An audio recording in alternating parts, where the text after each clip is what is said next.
Hey, Damon DeMarco here for CreateX3.com, and in the last video that I did about conquering resistance and finding your voice, who would have thought that I would get so much fantastic mail and feedback from one video? I think I hit a nerve, and it occurred to me after I thought about it a little bit that the nerve that I hit, finding your voice is always a good thing, and I can do a lot more on that at a later time, but I think what really struck people was this notion of conquering resistance. And so I figured today what I would do is tell you a little bit about what resistance is and how I, as a working writer, have dealt with it, with an expectancy that you will be able to take something from that, and if resistance is nagging at you, well, then you can look to conquer it in your own way, using your own set of tools. For those of you who don't know who I am, I'm an actor and a working writer. I've done a lot of books under my own name. I ghostwrite for a lot of people, people who you've probably heard of, but I can't tell you about it. I've been a working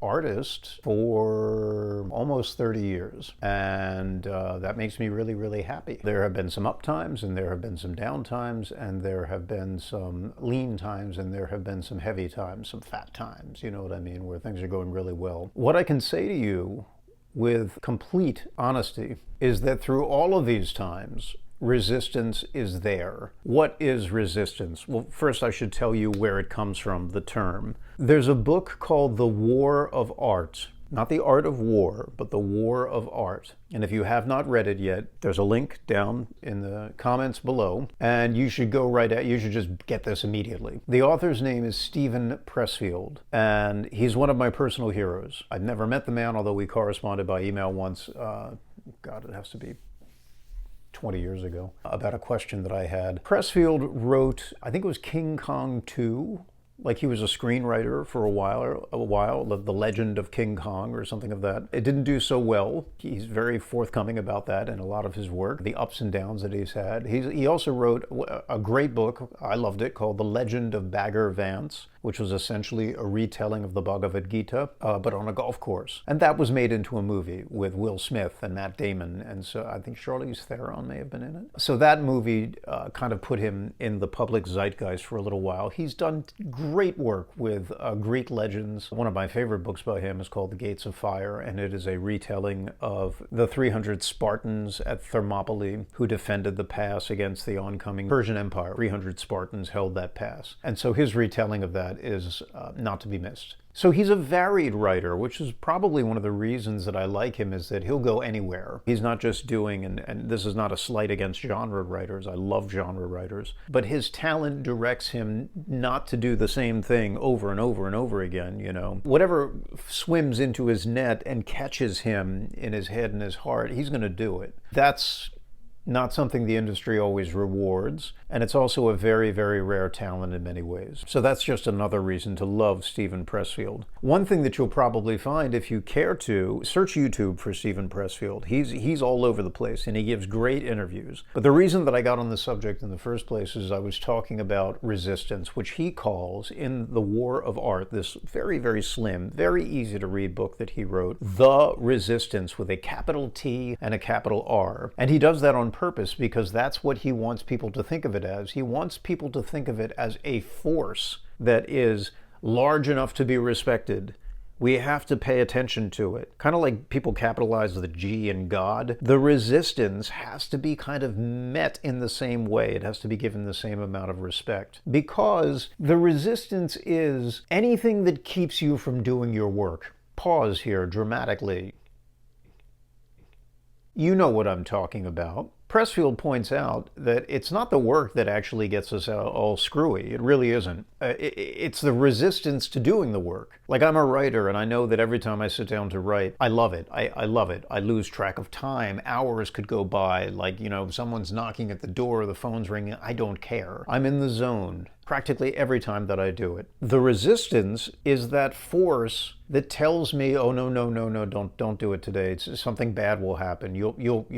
You'll break all the good stuff that you've done already. Or no, you know what? this whole thing. I know you've given a year of your life to this book, but it's time that you quit because nobody's going to love it. Nobody's going to care. Agents aren't going to like it. Publishers aren't going to like it. It's going to go down in flames. The whole idea was just wrong from the get-go, and you should have heeded that because you're actually a terrible writer, and you should have gone into some other field. It's that nagging voice. It can even be physical sometimes. Sometimes I feel it physically, where it's like, I can't sit down in the chair, you know. Oh, suddenly the back goes out. Oh, yeah, my back just went out because, yeah, oh, no, I can't sit down and write today. Something's wrong. Or, oh, you know, I have this strange ringing in my ear. Yeah, I wonder what that is. Or, oh, I forgot to do the dishes.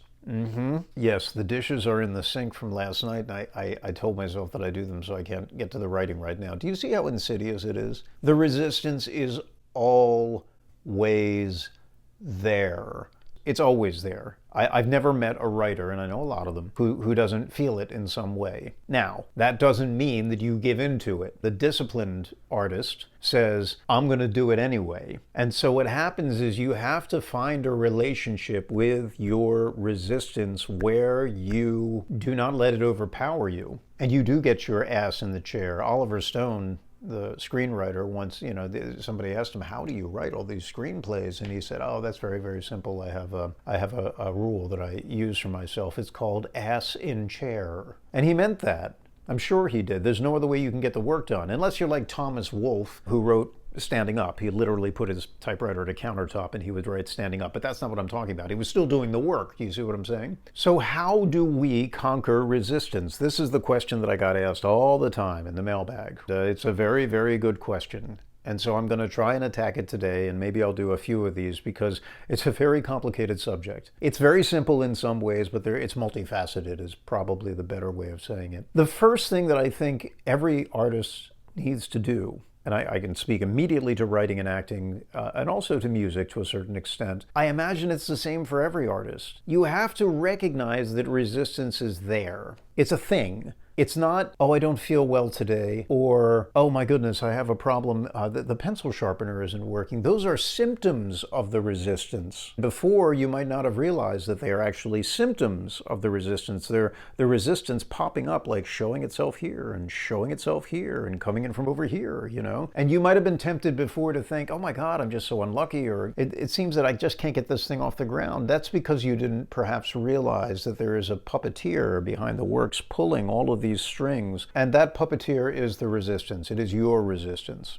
And I would venture to say, in my experience with the resistance, that what we're really looking at here is an unconscious aspect of ourselves that is seeking to keep us safe. That's what the resistance really is trying to do. So it's a well-intentioned thing. It's that part of ourselves that says, don't grow. No, don't grow. Don't do that. No, don't write something that you're very, very passionate about and that you feel is the best work that you can do and put that out there because I don't want you to get hurt. It's a very well-intentioned portion of our psyche that is trying very, very hard to keep us from being wounded. But what it doesn't understand is that, like a cancer, it becomes the wound in itself. My father passed away from leukemia about a year ago. This is going to get personal.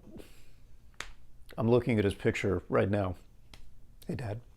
That disease is all about the white blood cell count accelerating. Now, white blood cells are the parts of our bloodstream that are trying to keep everything under control, right? If an infection comes in, they rush over there and they suppress it. If a disease comes in, they rush over there and they suppress it. Well, it got out of control to the point where the white blood cells were literally attacking everything like an autoimmune disease, and they just ate his body alive, essentially. It's a terrible disease. And that's kind of the problem with resistance. It's this notion that a good impulse, a well-intentioned mechanism, is now misappropriating its own usefulness, and it is attacking the wrong thing. The moment our fear of making art overcomes our ability to make art, it is not useful anymore. It's just not. Anything that stops us from making art is not useful. And so resistance has to be pushed through. And I don't mean this in a brutal way. I don't mean that you got to sledgehammer your way through it. I personally have never found that to be effective. I actually find that it damages more of our internal workings and sometimes our physical workings than it should. When I say push through, I mean that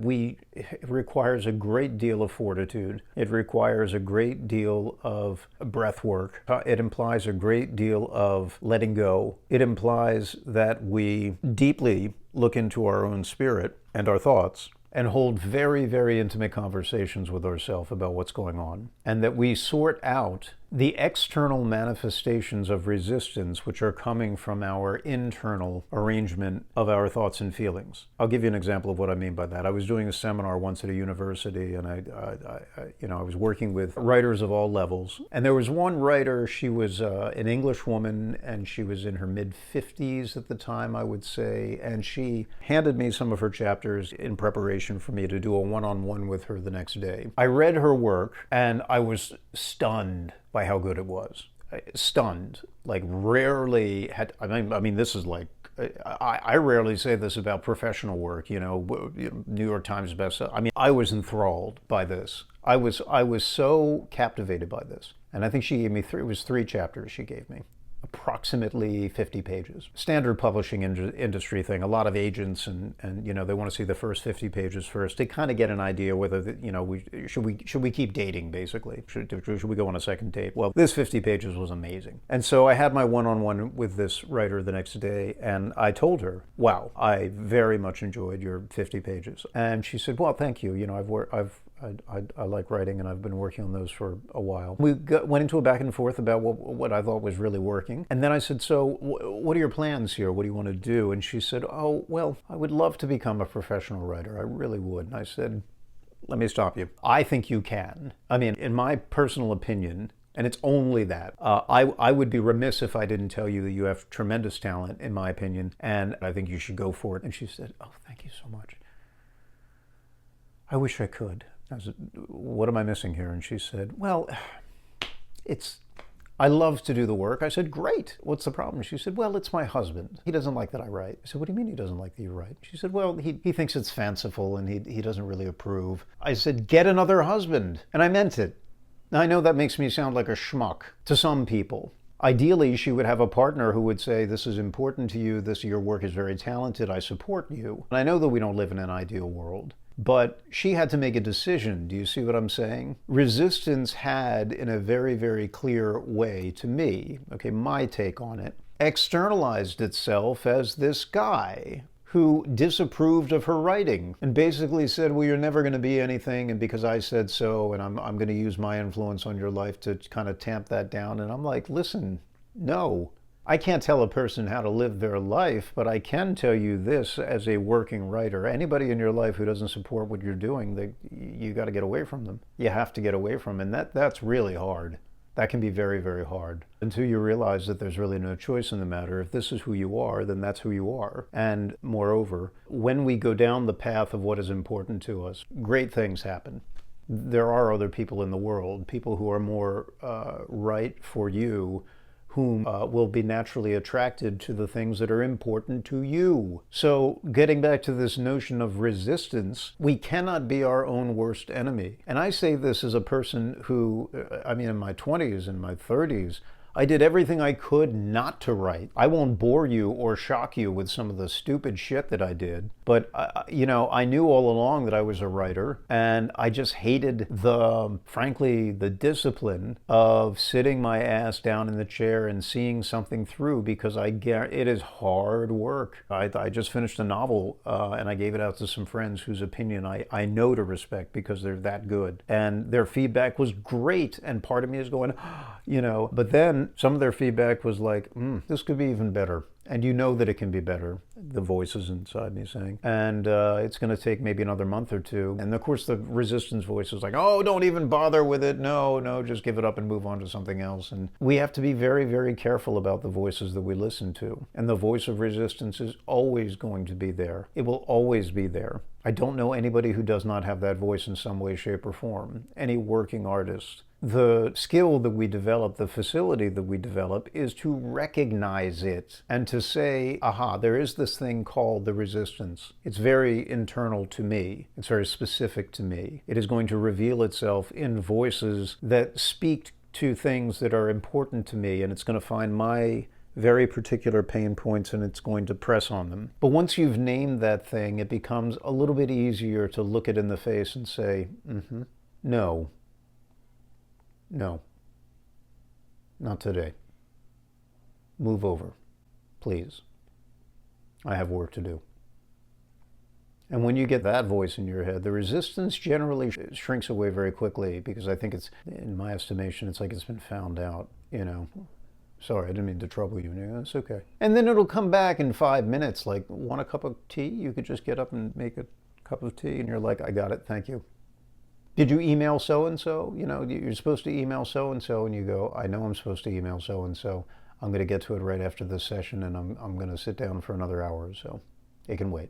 Having this ability to know what resistance is and therefore deal with it is something that you can learn. You can. Therapy helps sometimes. Talking with another writer or another artist sometimes helps. Talking with a coach sometimes helps. Whatever you need to do to get to that point where you have a greater facility in dealing with and overcoming your resistance, I urge you to do that. If your work is important to you, then you have to pay it the shrift that it's due, and you have to grow with it. Okay, it's just like any other relationship. If you are committed to it, it's going to change you.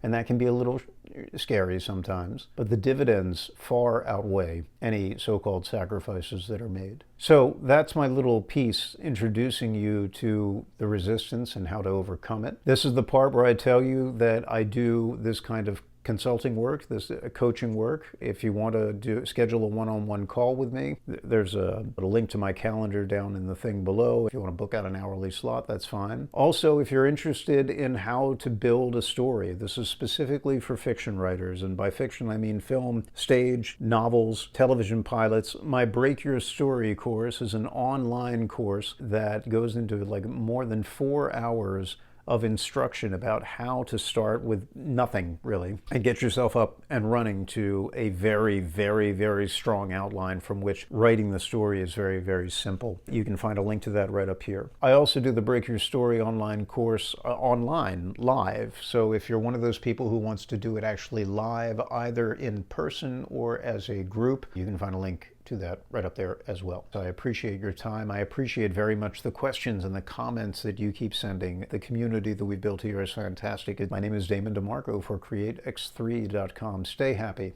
stay healthy, and stay creative.